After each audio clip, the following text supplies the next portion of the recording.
Hey guys, welcome back to the Pre-Med Consultants podcast. This is Adam Nessam talking to you, and thanks for being here. I am with Dr. Sara Bittman, who is attending in OBGYN, as well as the clerkship director at Hackensack Hospital in New Jersey, who's so generously volunteered her time today to speak to me and hopefully share a lot of valuable insights with the listeners. So thanks for being here, first of all. Thanks for having me. Hi. For those who may not know you already, I know you're very big on Instagram. You have your own amazing podcast as well. Could you just give a little bit of a background on yourself and some of the things that you're doing and kind of your path to medicine? Sure. So I'm Sara Bittman. I am originally from Los Angeles. I lived there until I was 18. And then I came to New York City for college at Barnard College, which is part of Columbia University. And I was not pre-med at all. I thought that people that were pre-med were crazy, pretty much. I had no idea what organic chemistry was. My best friends were art history majors. I studied abroad. This was never on my path.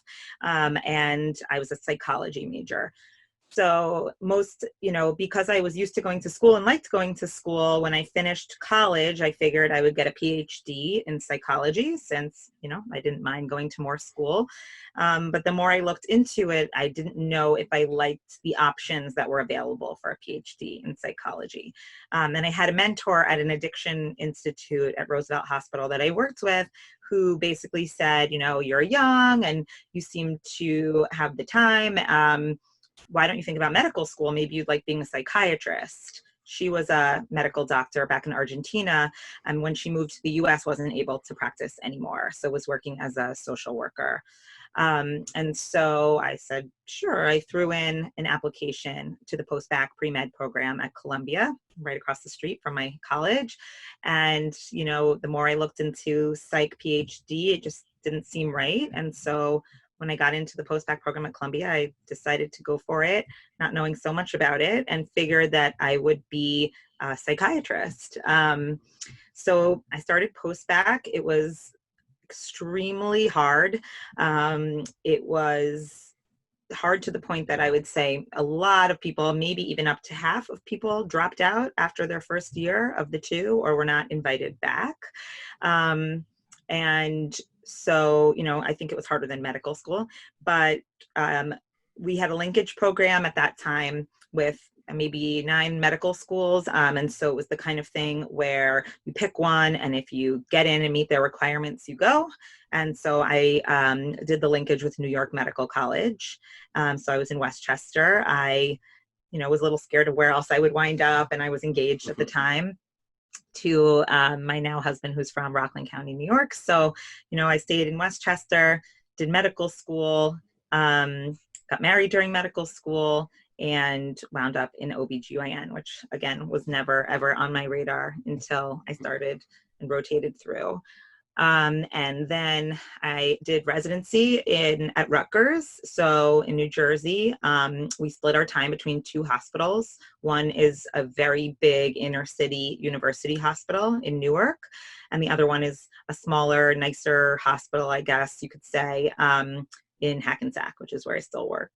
And I had 2 babies during residency. I had my first in the middle of my second year of OB residency, which, if you know anything about OB residency, is a little bit crazy of me.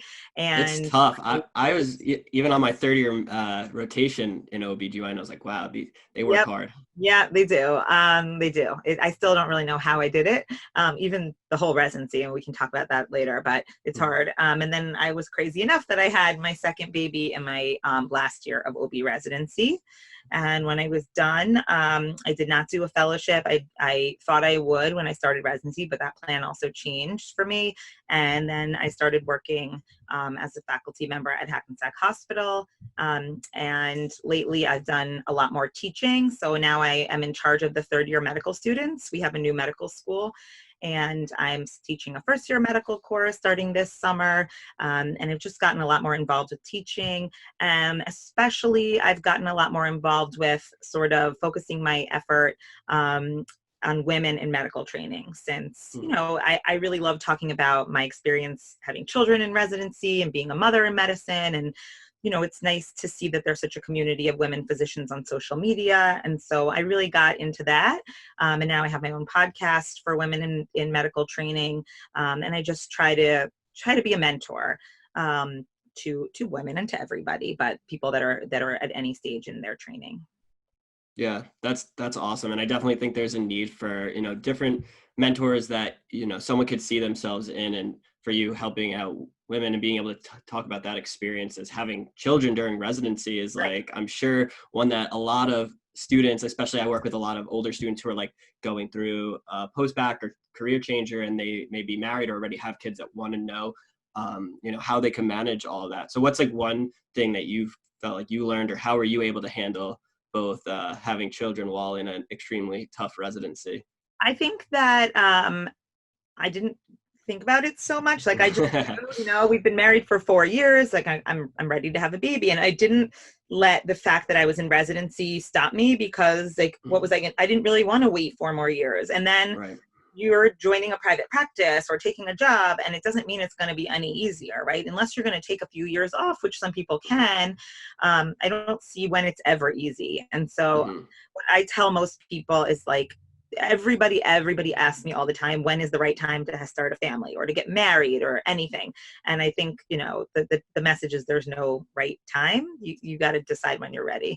So you're going to make it work. And I guess I just didn't let it scare me enough. I figured, done all these things that were hard, right? We've gone through pre-med classes. We've gone to medical school. Like, I knew there was going to be no way that I just couldn't do it. And so I think that's what a lot of people have to realize, is that it's scary and it's a lot to take on. But if that's what you feel like you want to do, I would never discourage anybody. And obviously there's better times than others, right? Maybe your 4th year of medical school, maybe not your intern year of residency, but it's never impossible. So I think that that's a lot of people's fears. Like, well, there's no way I could ever be a doctor if I want to have a family. And like, I think that all of us on social media and in the real world now are proving that wrong. So.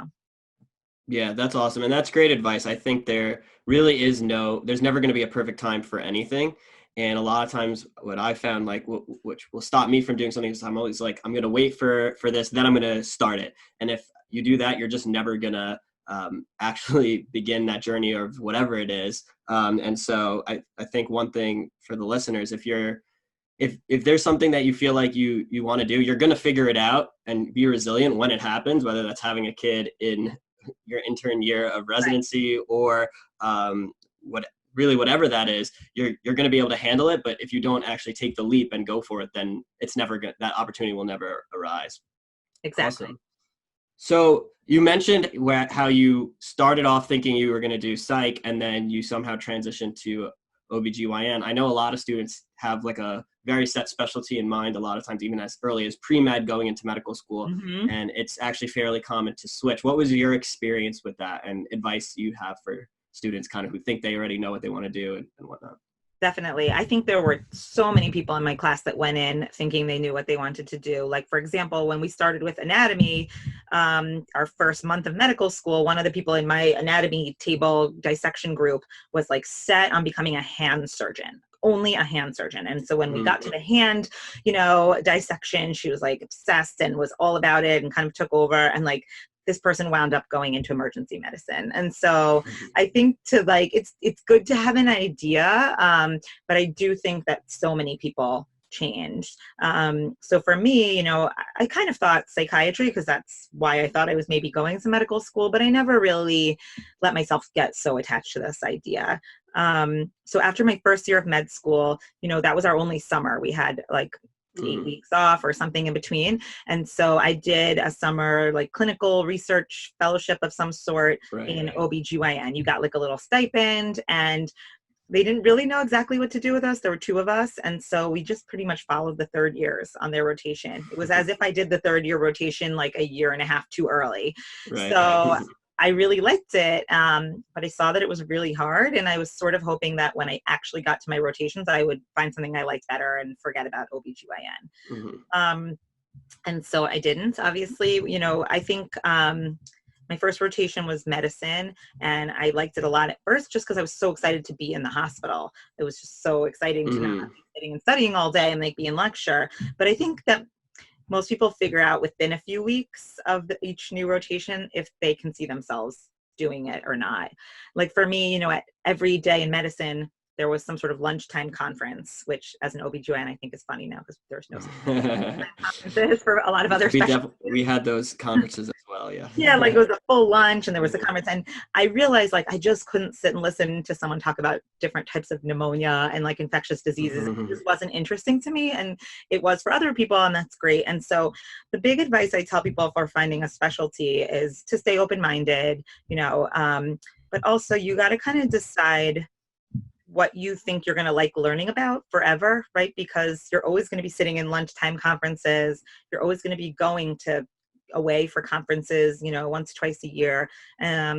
So you need to find something that you're excited to talk about, that the roundtable discussion is interesting to you for years and years and years to come. And so that's sort of a good way to sort of judge. There were other people in my med school class who, when we finally decided what we were going to do, there were a lot of people that chose radiology, and we had no experience with radiology. We really hadn't been required to rotate. And I remember some of them were choosing that just because they said they liked the lifestyle. One kid was like, well, I really like running marathons and I want to have time, and radiology helps me. And I thought it was so crazy. Like, this is how you're choosing your specialty. Right. Yeah.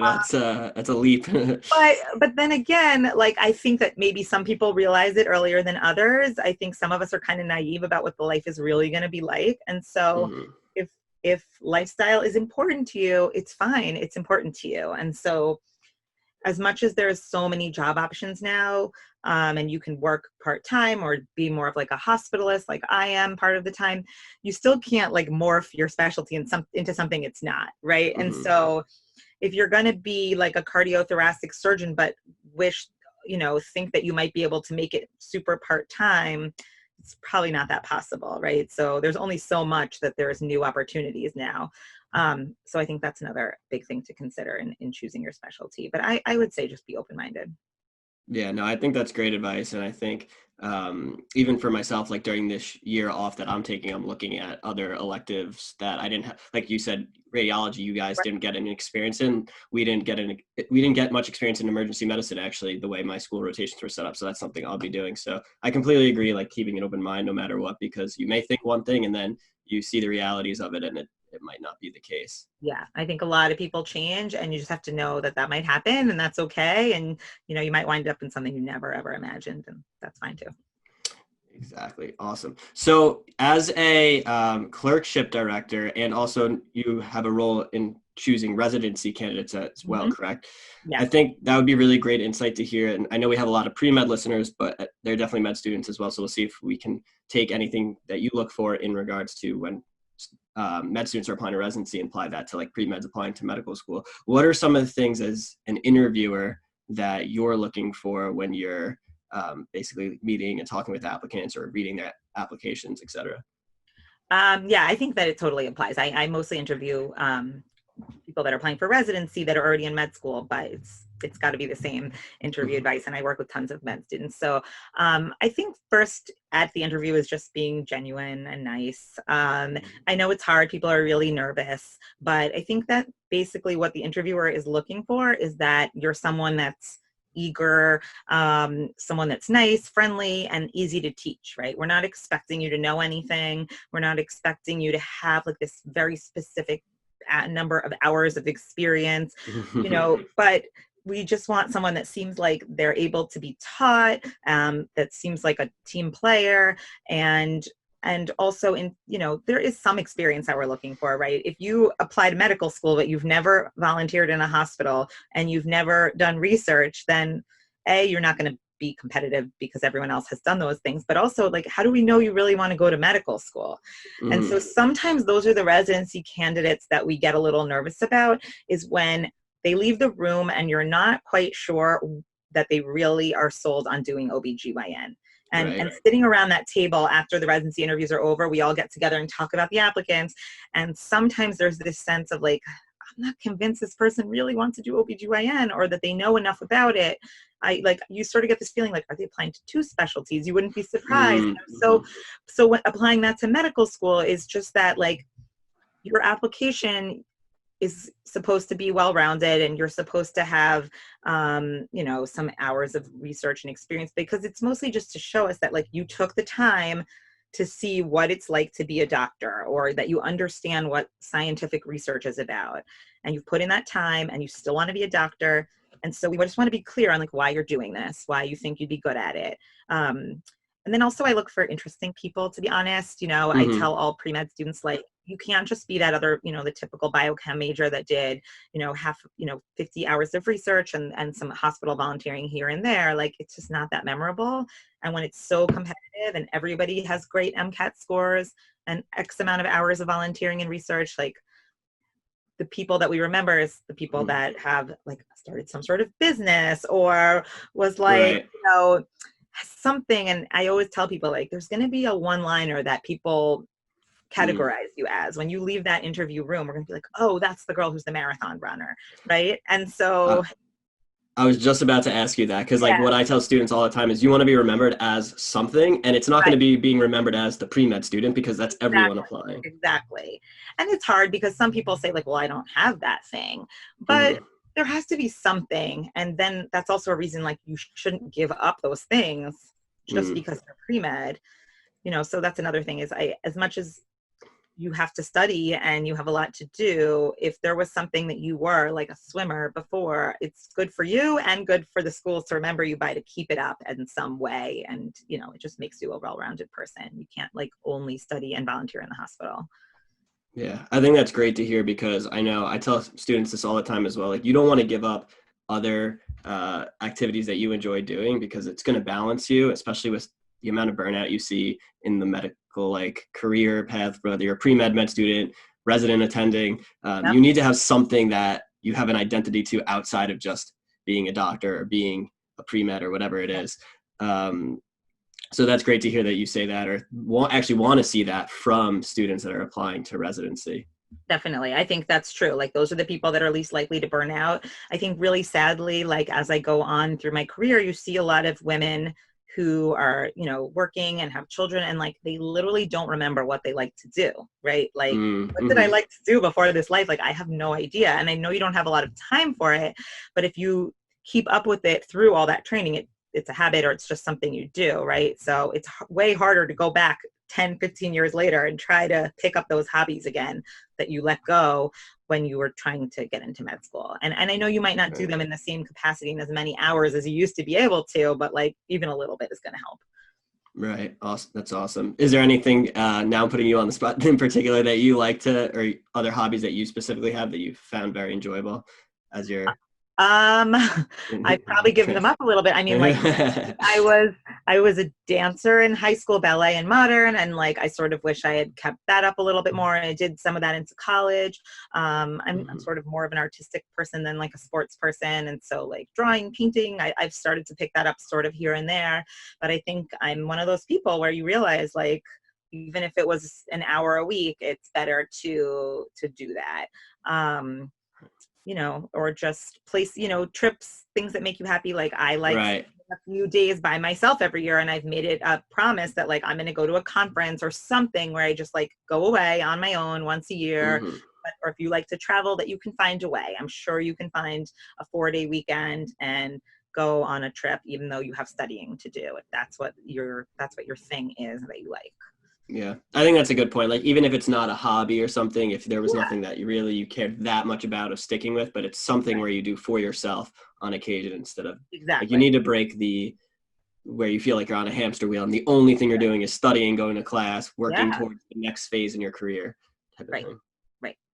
Awesome.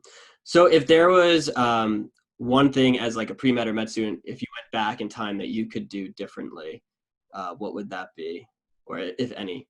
Um, I have one very specific example that I always tell people about, and it applies for pre-med students, is that I was always really afraid to ask for letters of recommendation. Mm, So I think that I was like, you know, the person seems like intimidating and busy, and like, you know, usually when I get students email me sometimes, not even about letters, they're always like, I know you're super busy, but like, I'm sure you still need to ask for things. So whether it's looking for a mentor or it's looking for a letter of recommendation, I was afraid to ask for them. And so I didn't quite ask for enough when I was applying to residency.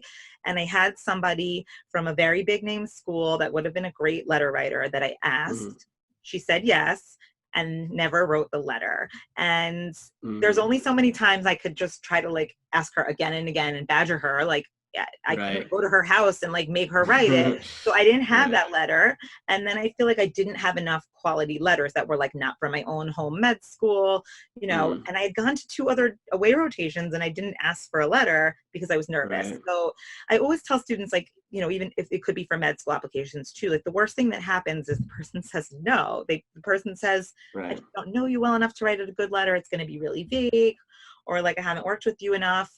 And I remember when I was in the operating room once in residency, we had this amazing GYN oncologist, and the student asked for him for a letter, and he said, I don't know you well enough, but if you just come spend like 2 days with me in the OR, I'm happy to write it. So find a way, ask one of your other rotations, or, find a way to come spend 1 or 2 days with me to do a few more cases. We'll get to know each other, and I'm happy to write it. And so I think it just shows like, it's not that big of a deal, right? It's the worst thing worst thing happens is someone says, I don't have time to mentor a student right now. Or like, I'm not going to be able to write you a very good letter. You're better off asking someone else. So I think that's one thing I wish I knew. It's just like being so nervous. Yeah, that's definitely a great point. I know there's a lot of anxiety for most students with asking about that. And I get that as well, like going up to someone and like you're asking them to really take time out of their day to do this. But with that said, like, it's also important to remember that like in academia, like people know that this is something that happens and that students earlier in the process need letters, whether it's pre-med, med student, and moving forward. So like someone who is like not willing at all to write you a letter is probably not someone you would want to get a letter from to begin with. Taking initiative with you only want to ask people that you really know, or at least can like ask what things can I do to then get a potentially strong letter for you at the end of this rotation, like what steps, so that you can actually be proactive with that, I think. Right. So it's good to ask, probably not like, obviously don't ask 2 days before you need it. I had someone ask me once for a job letter recommendation and she was like, it's due tomorrow. Oh my, Being a very nice person, I like scrambled and did it, but like, it's just that's not the way to do things. It's not a good look.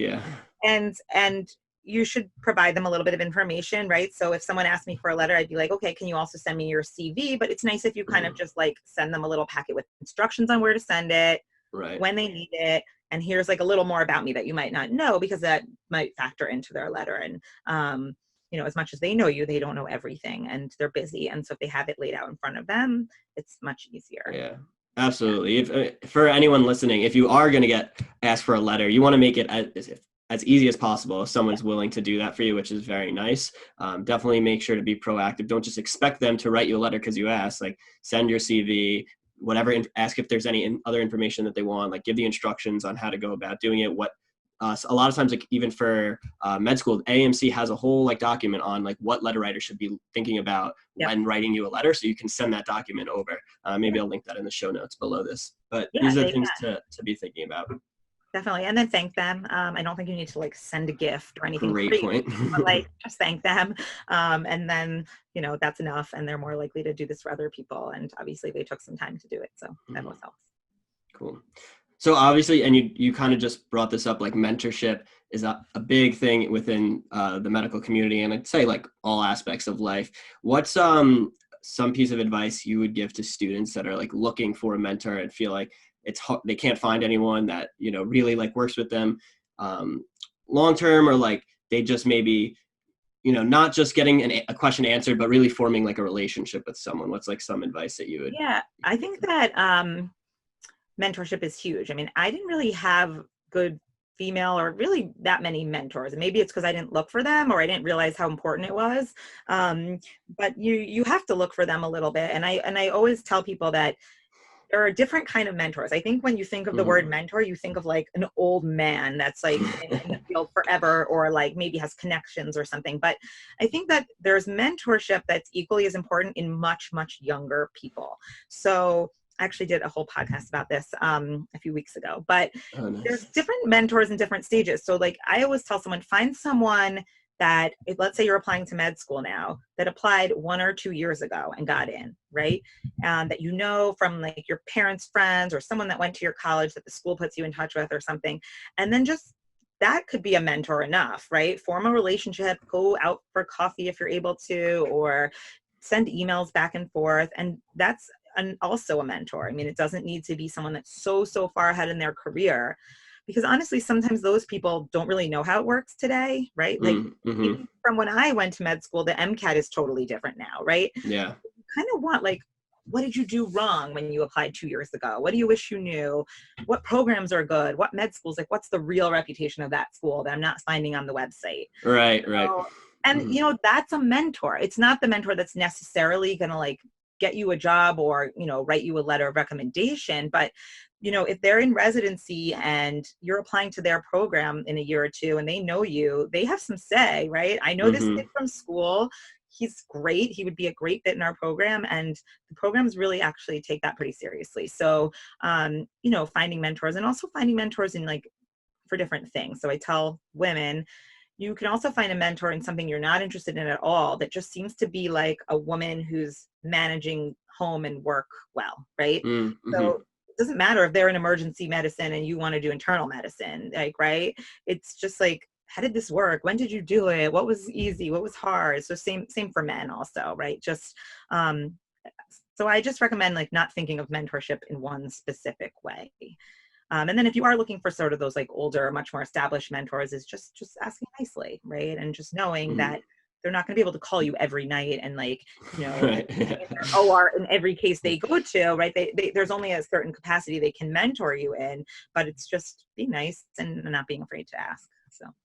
Yeah, I think that's great advice. Even one with the looking for mentors that are closer to your age or like where you are in the process. Like for me, when I was a pre-med student, a student a year above me, she was my like go-to Right. primary source of information, then was way more helpful than any like formal advisor that the school provided, et cetera. And then also your point on like finding mentors in different aspects of life. It doesn't have to be just medicine, or it could be something like like balancing your time. Someone that you feel like that you might have a relationship with, that you feel like is doing something in a way that you want to be doing it. You can learn from lots of different people and take what you want from them. And with that said, also any mentor, even in this space, like because there's so much advice that is thrown around in pre-med community, med community, residency, I would take anything you hear from anyone, even myself, or like literally anyone, with a grain of salt, because you ultimately make your own decisions and should be informed and decide to do things that you want to do. Never just blindly follow anyone's advice, is what I like to tell students. But I think those are all really, really great points. And you're going to hear a lot of people that say like don't do this or like you're crazy, and so Mm-hmm. you also can't let like one person's negative, jaded, bad advice sway you either. Mm-hmm. That's why it's like you talk to as many people as you want. I mean, there was one attending in my residency who like sat me down and tried to convince me to quit OBGYN in my first year, and I left being like, oh my god, should I really quit, but like Right. he was just unhappy with his job. And so you're going to find that when you tell people you want to go to medical school. And so you have to make that decision yourself. So that's why if you talk to more people, you're going to get more real advice and opinions. Yeah, I couldn't agree more. Definitely don't value anyone else's opinion more than your own. So how would you say, like in regards to your process and journey, like where you're at now, are you happy with how everything turned out? Is there anything like future goals that you're looking for that you're excited about? Yeah. Yeah. Um, No, I am. I'm sort of starting to change things for myself. So I can say honestly, I wasn't super happy just being like a strict OBGYN laborist. I never worked in Mhm. an outpatient office until recently again, but I chose the job I did because of the schedule. It's like shift work. It's like being an ER doctor. Um, Mhm. but as it went on, sometimes after a few years, you realize there might be something you miss or you want more of. And so I'm really interested in teaching. Like I like mentoring and teaching. So I'm getting way more involved in that and in working at the medical school, and would love maybe one day to be like a dean or a program director or something like that. So, Yeah. and it's okay. I found that I might prefer working with the students and the residents a little bit more than even some of the patient care. And so, you're going to find your own way, and it takes some time, and it might not look like what other people are doing in that field. And luckily there's enough options right now. And so, you have to just talk to as many, like I say, talk to as many people as possible, because there's so many ways to practice now that, that's important. And yeah, I'm getting there. That's awesome. That's great to hear. And I think it hammers like home the point that there's no like one perfect path that you're going to be able to follow and then you're going to be ultimately happy because you did Right. that. Like it's going to change as you go. And like even I found myself like having like changes of heart in a lot of different ways as I go through the process. I'm sure it'll continue to happen. So it's great to hear that, even like as such a successful person where you're already at, you're still seeing and navigating that, and that students shouldn't be afraid to do the same. Yeah, and the training is always the same for everybody, right? Like med school is the same for everybody. You can take a break or take a year off and do something interesting, but residency is the same. But then you don't realize that when you are done with residency finally, there's no like straight number of steps. Like we're so used to doing Right. this and this and this. It's like kind of like what you want, which a lot of people are not used to. So Right. you kind of make it however you want to make it. Awesome.